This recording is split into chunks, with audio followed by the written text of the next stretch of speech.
மனிதன் என்னத்தான் பரிகாரங்கள் செய்தாலும் அவன் செய்த பாவ வினைகள் அவனை விட்டு போகாது, அவனை தண்டித்தே தீரும் என்பதுதான் இந்த பாடலுடைய பொருள். என்னத்தான் புனித நகரத்திற்கு சென்று புனித நீராடினாலும் பாவங்கள் என்றுமே தண்டனைக்கு உரியதுதான் என்பதுதான் இதனுடைய மூலப்பொருள். நம்முடைய உடல் நிலையில்லாதது என்பதை அழகாக சொல்லியிருக்கிறார்.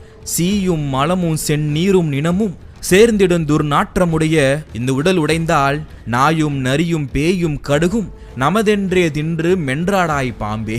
அதாவது எவ்வளவுதான் சீரும் சிறப்புமாய் வளர்த்த இந்த உடலானது உலகில் பார்க்கின்ற பொருளையெல்லாம் எனக்குதான் என்று சொல்லி கொண்டாடும் இந்த உடலானது ஒரு நாள் சீடும் குருதியும் மலமும் சேர்ந்தே நாற்றமுடைய உடலாக இறந்து விட்டால் நாயும் நரியும் பேயும் கழுகும் என்னுடையது இந்த உடல் என்று பங்கு போட்டு சாப்பிட ஆரம்பித்து விடும். இப்பொழுது சொல்லுங்கள், இந்த உடல் நம்முடையதா அல்லது